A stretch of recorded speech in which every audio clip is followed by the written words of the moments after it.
Fala galera, sejam todos muito bem-vindos a mais uma aula de geografia. Hoje nós vamos discutir especialmente sobre os principais países da América anglo-saxônica. Então, o que se espera é que ao final da aula todos nós saibamos identificar quais são os países que compõem, que constituem a América anglo-saxônica e quais são as principais características geográficas de cada um deles, tá bom? Então, vamos nessa! Bom, galera, quando nós vamos falar sobre os principais países aí que representam a América anglo-saxônica e o continente americano de modo geral, certamente uma nação vai tomar mais destaque aí do que as outras, vai se destacar em relação às outras. E certamente os Estados Unidos vão vir em mente aí como principal potência econômica do mundo e, consequentemente, da América também, tá? De todo o continente americano. Os Estados Unidos, pessoal, são também aí o quinto maior país em extensão territorial contínua do mundo, tá? Ficando atrás do Brasil num ranking aí que é liderado pela Rússia como maior país em extensão do mundo, tá? Os Estados Unidos são divididos então em 50 estados autônomos que possuem legislações aí independentes, reunidos aí e subordinados, é claro, ao poder aí da federação, tá, galera?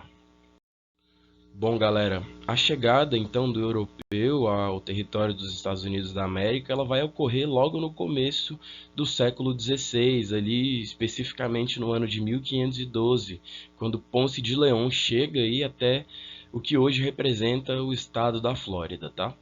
Logo aqui a seguir a gente tem em 1541 aqui a descoberta do Mississippi, em 1542 a chegada aí de Francisco Coronado ao que hoje é o território do Colorado, tá?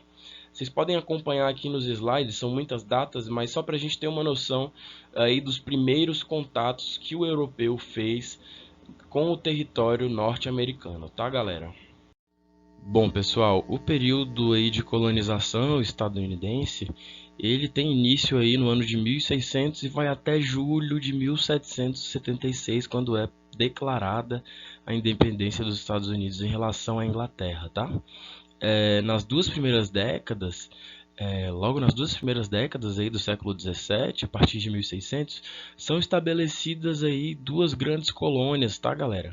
A colônia de Jamestown, que corresponde hoje ao estado da Virgínia, e a colônia chamada aí Nova Amsterdã, que foi fundada pelos holandeses em 1614 e que foi aí tomada pelos ingleses 50 anos depois, em 1664, tá bom?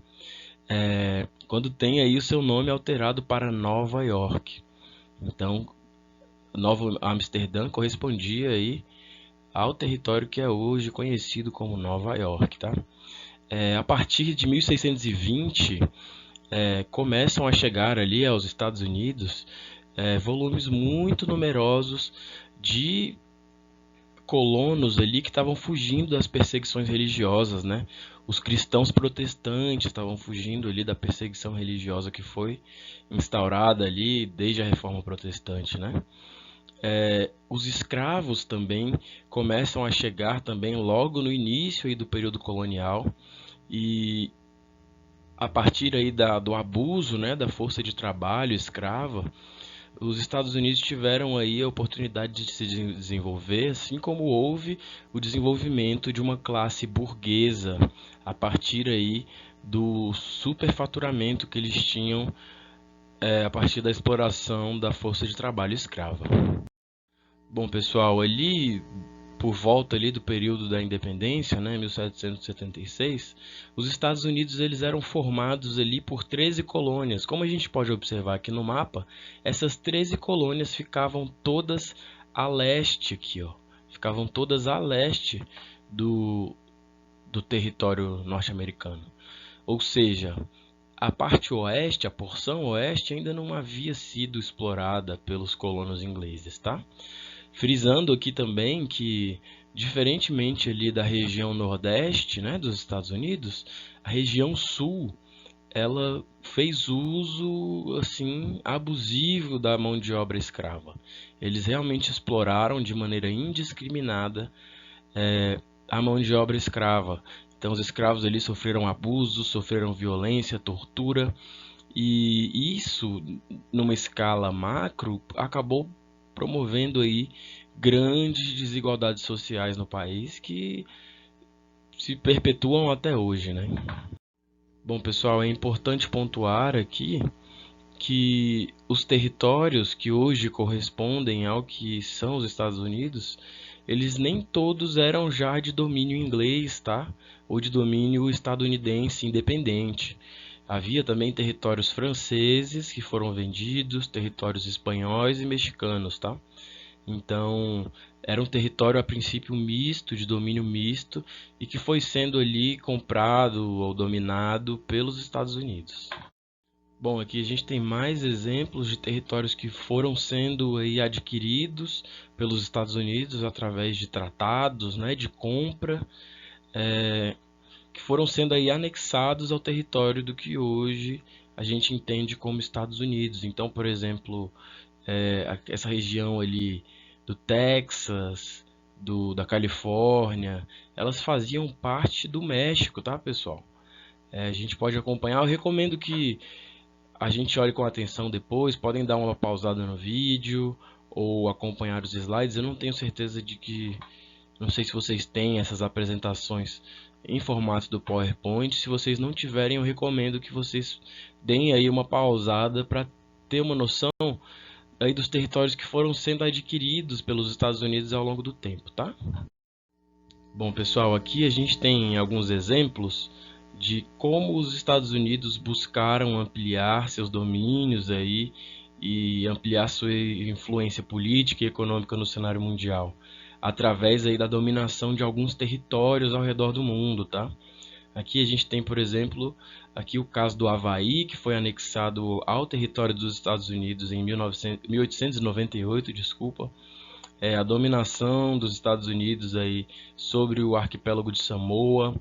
E a gente tem outros casos aqui, o domínio sobre Cuba, o domínio sobre o Panamá também. Havia ali um interesse grande sobre o canal do Panamá para fluxo de mercadorias. Houve aí também um domínio sobre a Nicarágua em 1912. Em 1914, os Estados Unidos dominaram o Haiti até 1934 e compraram as Ilhas Virgens, que eram ali que pertenciam ali ao estado da Dinamarca, tá, pessoal? Bom, pessoal, quando a gente está falando aí sobre relevo nos Estados Unidos, a gente pode mencionar, por exemplo, a região dos Apalaches, né? Que é uma região de cordilheira. A gente está falando então, lembrando, quando a gente fala de cordilheira, a gente está falando de uma cadeia de montanhas rochosas, tá? E é o caso aí dos Apalaches, é uma região que se estende desde o sul do país até o nordeste ali, na região de Nova Inglaterra, uma região que já está próxima ali aos limites dos Estados Unidos com o Canadá, tá bom? Então, ao longo da região a gente pode encontrar montanhas aí que ultrapassam os 2.000 metros, tá? De altitude, para ser mais preciso, 2.030 metros, né? Atingem os pontos mais altos dessa região dos Apalaches. Bom, pessoal, infelizmente aqui no nosso material, né, no slide anterior, a gente não teve uma imagem ali, um mapa ilustrando onde fica essa região dos Apalaches, mas só para a gente conseguir visualizar direitinho e entender as próximas etapas aqui do nosso estudo, a região dos Apalaches ela fica ali, ó. Vamos entender aqui, ó. Aqui está o litoral. Aqui, ó, litoral leste dos Estados Unidos, tá? Eu sempre tenho dificuldade porque a câmera está invertida, tá, pessoal? Aqui. Então, o que é direita para mim é a esquerda na câmera. Então, a gente tem aqui o litoral leste do território estadunidense. A gente vai ter aqui, então, os Apalaches, né? Que vão ser ali aquelas montanhas rochosas, aquela cordilheira que a gente mencionou. E aqui a gente vai ter outra área de planície, tá? Então, a gente tem aqui uma planície costeira, a gente tem os Apalaches e a gente tem outra área de planície aqui na região mais central dos Estados Unidos. Então, a gente tem aí grandes regiões de planícies aí classificadas e subdivididas entre grandes planícies e uma região de planície central, tá, pessoal? Outra área importante ali que vai ter planícies também, é uma área próxima ali ao Golfo do México, tá? Então tem a região ali voltada para o Golfo do México, essa região, como eu mencionei, ali próxima aos Apalaches, e uma região de planície central aí no território norte-americano. Bom, pessoal, então a gente já mencionou aqui alguns entre os principais aspectos aí, as principais características do relevo da costa leste estadunidense. A gente atravessa agora para a costa oeste, né? A gente cruza ali da costa leste, onde está situado, por exemplo, o estado de Nova York, vai para o estado da Califórnia. E aí, quando a gente está falando dessa região, a gente está falando de uma região ali que tem cadeias de montanhas também e platôs ali elevados. A gente está falando também de terras altas, né? Ali, ao longo do tempo geológico, da história geológica, a gente tem ali grandes derramamentos vulcânicos ali de lavas que vão acabar constituindo essas montanhas, né? Esses grandes afloramentos ali. A gente tem, por exemplo, grandes porções ali de granito, por exemplo. A gente vai ter ali platôs muito altos, ali tem algumas falhas geológicas, tem a falha de San Andrés, por exemplo, que é muito conhecida nessa região da costa oeste, né? E além de tudo, pessoal, essa é uma região também que se faz aí um depósito para diversos ali variados recursos minerais. A gente tem ali depósitos ali de petróleo, de ouro, de prata, de cobre, chumbo, zinco, magnésio, urânio, tá? Dentre ali outros recursos minerais também da região. Bom, pessoal, como a gente já mencionou no slide anterior, os Estados Unidos contam então em seu território com essas duas barreiras, né, montanhosas de terras elevadas. Então a gente tem aqui os Apalaches, né, na costa leste, e na costa oeste a gente tem outra região de terras elevadas também, uma região ali com platôs, né, com cadeias montanhosas também. Então, essas duas regiões, essas barreiras, eu não sei se vocês vão lembrar, mas na nossa aula, por exemplo, sobre os países andinos, a gente menciona ali como que as cadeias montanhosas elas podem constituir barreiras naturais e podem acabar impedindo, por exemplo, que as massas que são formadas nos oceanos, elas adentrem os territórios continentais, né? Então isso acontece nos Estados Unidos, tanto de um lado quanto do outro, eles estão cercados aí por cadeias montanhosas aí, cadeias de terras elevadas. Isso significa, pessoal, que as estações ali bem definidas, elas são na verdade determinadas pelas massas de ar quente e de ar frio que vêm aí do sul e do norte, respectivamente. Então, por exemplo, se a gente for pegar aqui como o slide menciona o exemplo da cidade de Chicago, a cidade de Chicago é muito interessante, porque a gente está falando ali de uma cidade que no verão ela vai receber ali puramente essa influência que vem das massas de ar quente que são formadas ali no sul, vindas do sul no verão, então elas vão trazer ali calor, né? Um calor bastante intenso, então eles enfrentam ali algumas ondas de calor úmido, né, no verão, e já nas estações frias, quando a gente está falando aí principalmente do inverno, do outono, do inverno ali que começa a dar aquela esfriada, principalmente no inverno, as massas de ar vindas do norte, do polo norte, elas são frias e aí vão estabelecer ali um inverno bastante frio também na cidade. Então a gente tem essa variação, né? Que essa variação climática ela depende aí desse balanceamento, desse balanço que ocorre entre as influências aí dessas massas de ar, tá? Tanto as massas de ar quentes e as massas de ar frias, né? Que ocorrem de acordo com a estação do ano. Bom, pessoal, antes de dar início a esse assunto aqui sobre a população americana, né, sobre os povos estadunidenses, a gente vai apenas complementar aqui um raciocínio que foi plantado ali no slide anterior e a gente não deu continuidade. Quando a gente está falando sobre então essa variação climática, né, sobre esse clima um pouco mais temperado, por assim dizer, a gente está falando então de um verão quente e úmido e um inverno um pouco mais frio, a gente está indicando aí um certo terreno propício à atividade agrícola, Então, boa parte do ano ali nos Estados Unidos é propício, ali devido às condições quentes e úmidas, a gente tem essa propensão ao plantio de diversas culturas, como a do milho, por exemplo.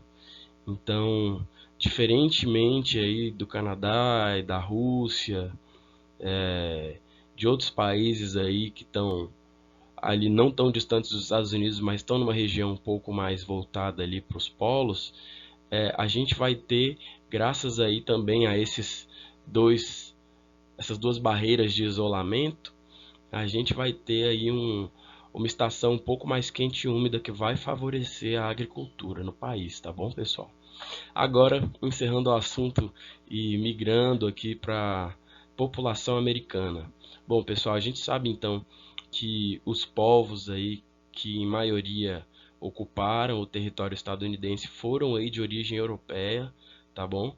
Imigrantes aí europeus não só da Inglaterra, mas também italianos, eslavos e judeus também passaram a compor aí a população estadunidense. Hoje a população aí brancos, né, de brancos, em sua maioria anglo-saxônicos, ela representa aí cerca de 85% da população do país.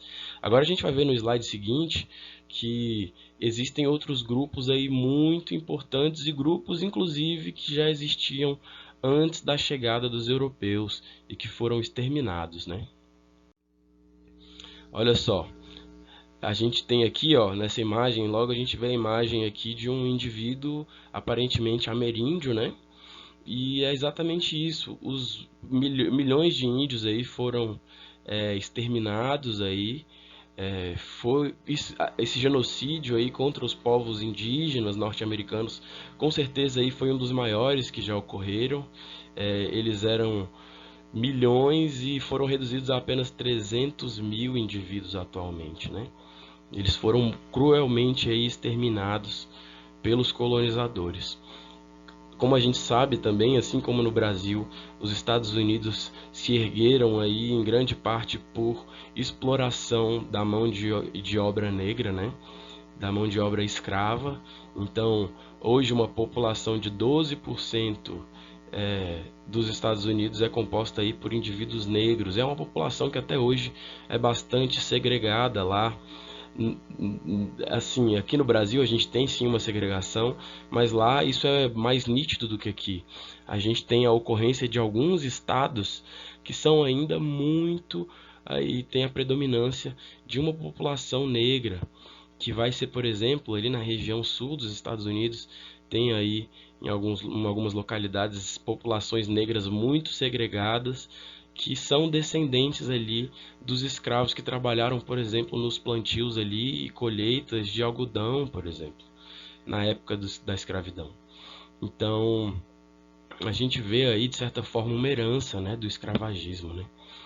Agora a gente tem também os latino-americanos, né, que são muito discriminados também e que vêm aí principalmente do México e daí de muitos países da América Central devido aí à proximidade geográfica. Então a gente tem todas essas questões relacionadas a fechamento de fronteira para tentar impedir a migração, mas os latino-americanos aí, assim como nós brasileiros também, que os Estados Unidos contam aí também com uma população brasileira muito grande, mas os latino-americanos então representam uma parcela significativa aí dos habitantes hoje dos Estados Unidos e uma quantidade aí também, uma proporção grande da população imigrante que vive lá hoje, tá? Bom, pessoal, então apenas sendo breve aqui, né? A gente mencionou, por exemplo, sobre o clima, né? Que se torna em algumas épocas do ano bastante favorável à agricultura. A gente tem, por exemplo, aí um cinturão do milho, né, nos Estados Unidos, que é uma região dedicada aí principalmente ao cultivo do milho, uma porção um pouco mais central ali, voltada para o norte, a gente pode acompanhar aqui no mapa. Bom, pessoal, acompanhando aqui o slide, dando sequência também, os Estados Unidos contam com um cinturão de trigo, com outro cinturão de algodão também, tá, pessoal? Já na região, na faixa oeste dos Estados Unidos, uma região mais semiárida, né, com clima mais semiárido, a gente tem, por exemplo, ali em Nevada, né, onde tem Las Vegas, a cidade de Las Vegas, é uma região desértica, né? Na Califórnia também há regiões de deserto, então a gente está falando aí de um clima semiárido, árido, né?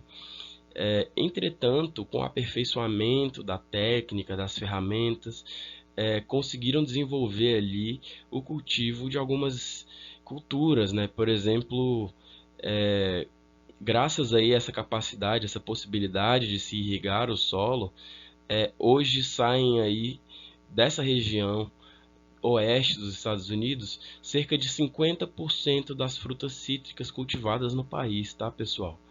E dos legumes também produzidos nos Estados Unidos. Então, por mais que exista aí essa barreira para o cultivo, com o aperfeiçoamento da técnica, eles conseguiram superar talvez essas barreiras naturais para o cultivo aí dessas culturas, tá, pessoal? A Flórida, então, quando a gente fala da Flórida, essa parte aqui voltada, já próxima aí, por exemplo, à América Central, né? A gente está falando então de um lugar mais quente, porque está mais próximo da zona tropical, da linha do Equador, né? Em comparação ao resto do território norte-americano. Então, eles vão ter ali temperaturas mais quentes e aí próximas ali de um clima mais tropical. E aí nessas regiões vai haver aí o cultivo de cana-de-açúcar, por exemplo, e de laranja. Bom, pessoal, então a gente tem aqui esse mapa ilustrando aqui quais são os cinturões agropecuários aí dos Estados Unidos, tá, pessoal? Então a gente consegue visualizar olhando para esse mapa quais áreas são dedicadas a cada tipo de atividade agrícola. Então eu recomendo aí que vocês deem uma pausada aí no vídeo para visualizarem, por exemplo, onde é cultivada a soja nos Estados Unidos, onde está situado aí o cinturão do trigo, o cinturão do milho, né, o cinturão do algodão, que já foram mencionados ali nos slides anteriores, onde, por exemplo, são cultivadas as frutas. A gente pode olhar que as frutas, por exemplo, estão aí em regiões quentes. A gente pode olhar ali, por exemplo, na região da Flórida, né? Aqui quando a gente está olhando para esse canto inferior direito, aqui a gente está falando do estado da Flórida. Enfim, pessoal, recomendo muito aí que vocês deem uma pausada no vídeo para conseguirem observar exatamente onde está situada cada cultura aí no aspecto aí agropecuário nos Estados Unidos, tá, pessoal? Bom, galera, aqui a gente já tem outro mapa que demonstra, por exemplo, como estão distribuídos os recursos minerais ao longo do território estadunidense. Então a gente pode ver, por exemplo, olha só, um dos recursos minerais mais importantes aí para o mercado internacional é o petróleo e é também o gás natural. Então a gente tem, por exemplo, aqui, ó, a gente pode ver as manchas roxas, elas correspondem a essas áreas, né? Que contam aí com as maiores reservas de petróleo e gás natural. Então a gente tem aí, por exemplo, grande parte do estado do Texas, da Louisiana, a gente tem a Califórnia, Wyoming também. Então é interessante acompanhar, ó, carvão mineral aqui, essa parte um pouco mais, não sei dizer que cor é essa, mas vamos acompanhando pela legenda que dá para ter uma noção da distribuição aqui de quais são os recursos minerais que existem no território estadunidense. Então a gente tem, olha só, petróleo, carvão mineral, ferro, cobre, bauxita, chumbo e zinco, urânio, ouro e prata. Então recomendo que vocês deem uma acompanhada no mapa para ter uma noção aí de como se distribuem aí esses recursos, tá bom? Bom, pessoal, então brevemente a gente pode frisar o quê? Que os Estados Unidos são o maior produtor e consumidor de energia elétrica do mundo. Já era de se esperar, né, de um país que é a maior potência econômica do mundo, que é um país que há muitos anos já conta aí com uma hegemonia industrial, né? Então é um país realmente que vai, não só pela sua população, mas pelo tamanho aí da sua indústria, da sua economia, ele vai precisar de bastante energia elétrica. Então ele mesmo produz e consome aí essa maior quantidade de energia elétrica no mundo. Bom, pessoal, então a respeito da energia, né, que é consumida aí pela população e indústria estadunidenses, né, a gente pode dizer que a maioria das usinas de energia elétrica são termoelétricas. Então elas realizam a queima aí de combustíveis, né, combustíveis fósseis como petróleo e carvão mineral, para poderem obter energia elétrica e abastecer assim a sua população e a indústria. Então, hoje, cerca de 80% das usinas nos Estados Unidos são termoelétricas e 66% das usinas de energia elétrica, elas são aí administradas pela iniciativa privada, tá, pessoal? Contra aí 44% de estatais. Então, diferentemente aqui do que acontece no Brasil, onde as companhias de energia elétrica, né, responsáveis pela distribuição de energia elétrica, são controladas aí pelo Estado. Já nos Estados Unidos, são as empresas privadas que comandam aí, então, a emissão e distribuição de energia elétrica. A gente sabe também que o carvão, né, como um importante recurso aí energético mineral, ele está situado, pessoal, lá na região dos Apalaches. A maior parte aí, as maiores reservas de carvão mineral são situadas ali na região dos Apalaches, tá? Um outro importante recurso mineral também é o minério de ferro, como a gente pode acompanhar aqui no slide. Desde 55 tem se sentido uma diminuição progressiva dessa produção de minério de ferro, mas ainda assim é uma produção que representa a segunda maior do mundo, tá? Então a gente tem aqui os locais de produção, né? Proximidade aí do Lago Superior, na região de Mesabi, nos estados de Minnesota e Wisconsin, que são responsáveis por 80% da produção de minério de ferro do país. A respeito da indústria, então, a gente pode também apontar aí para uma distribuição da indústria ao longo do espaço, né? A gente tem, por exemplo, um cinturão de manufatura, né, que está situado aí entre Nova York, Chicago, Detroit, Filadélfia, como aí as cidades mais industrializadas do país. Tem-se também essa costa do Pacífico, né, onde tem ali as cidades de Los Angeles, São Francisco, Seattle e Portland, que também tem se afirmado como centros aí de desenvolvimento industrial. Aí a gente tem esse exemplo, olha só, Los Angeles é a terceira cidade do país em volume de produção industrial e a região participa em 11% do valor de 13% do volume produzido no total. As construções da aeronáutica, naval, eletrônica, automobilística, petrolífera, cinema e mecânica são as mais importantes. Então a costa oeste, a costa do Pacífico, né, estadunidense, ela também é considerada aí uma das principais regiões, aí não só para a produção industrial, mas para a economia do país. A gente tem, por exemplo, ali o Vale do Silício, tem-se ali Hollywood também, né? Essa produção cinematográfica aí que circula por todo o mundo. Já a região do Golfo do México, ela é voltada aí principalmente para petroquímica, tá? Então você tem ali as refinarias, né? Essa região do Golfo do México conta ali com 25% das refinarias americanas. Já a Flórida, como a gente já mencionou, tem uma produção imensa aí, principalmente devido às condições climáticas. Tem uma imensa produção de frutas aí, de fosfato também. É o maior produtor mundial de fosfato. Construções aeronáuticas e elétricas, por exemplo. Bom, pessoal, agora a gente encerra nossos assuntos a respeito dos Estados Unidos e começa a falar um pouco sobre o Canadá. Como vocês bem lembram, né? Como a gente bem lembra no começo da aula, foi dito aí que Canadá está entre os maiores países do mundo em extensão territorial. E ele é o segundo maior país do mundo em extensão territorial, tá bom? Ficando apenas atrás aí da Rússia, né? É o país que tem o maior território do mundo. Bom, pessoal, aqui no mapa a gente consegue ver exatamente onde está situado o Canadá. Então essa parte de baixo corresponde aos Estados Unidos. A gente consegue ver aqui abaixo dessa área colorida, em cima da legenda, aqui escrito Estados Unidos. Então o Canadá está acima dos Estados Unidos. E a gente tem a divisão das províncias e também a divisão aqui dos idiomas que são falados nessas regiões, né? A gente tem, por exemplo, aqui nessa região leste, né? Aqui, ó, lado direito, é a província de Quebec, né? Que é onde o francês é mais falado no Canadá. Já na parte oeste do Canadá, né?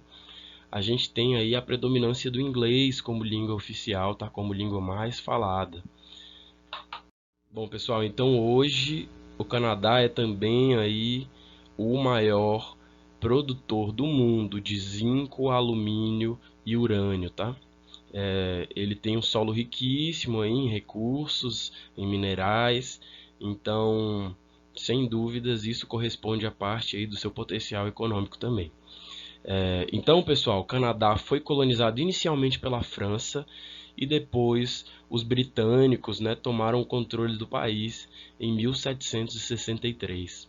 E aí é interessante a gente ter visto aquele mapa que divide ali o país de acordo com língua falada, porque aquilo demonstra também, às vezes, a dualidade, né, essa polarização assim cultural que existe hoje, né, e está ali ligada aos problemas mais sérios, por exemplo, parte ali daquela província de Quebec, que é a província que predominantemente fala francês, lá acontecem algumas reivindicações separatistas, né? Eles querem ser separados ali das demais províncias do Canadá porque eles não se identificam com o resto da cultura do país, por exemplo.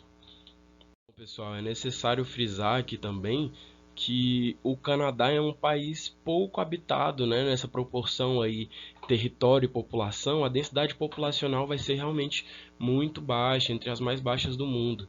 Isso se deve, claro que o Canadá é o segundo maior país em território do mundo, mas também se deve aí em relação ao clima inóspito aí em grande parte do país por ser muito frio, tá?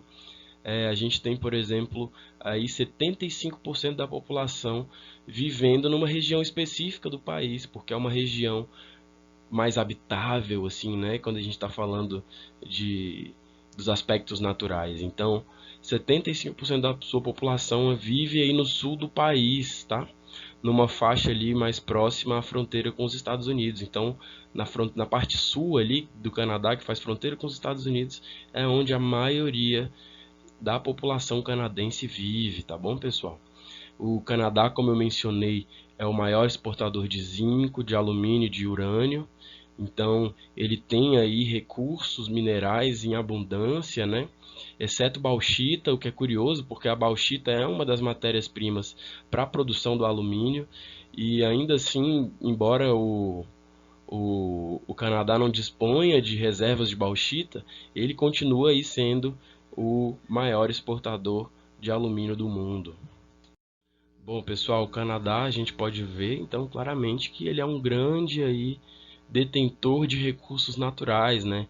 A gente pode ver também que ele é o principal exportador de celulose e papel no mundo, porque ele aproveita muito bem a disposição que eles têm de madeira, né, de florestas de coníferas, que essas florestas de coníferas elas recobrem inclusive um terço do território do país, então eles têm uma disposição muito grande de recursos naturais.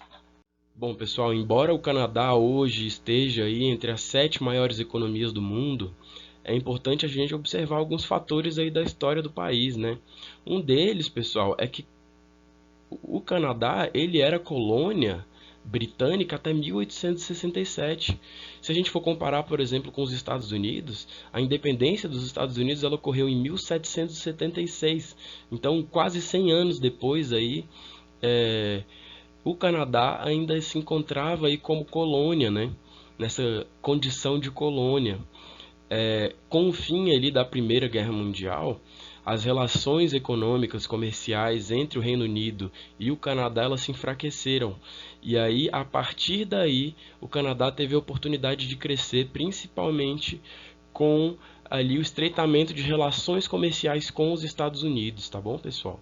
Então, isso abriu aí uma oportunidade para que o capital estadunidense entrasse lá e isso favorecia aí também a economia estadunidense, porque eles já se encontravam próximos geograficamente e falavam ali o mesmo idioma. Então, essa proximidade geográfica e cultural favoreceu bastante o estreitamento dessas relações comerciais, tá bom?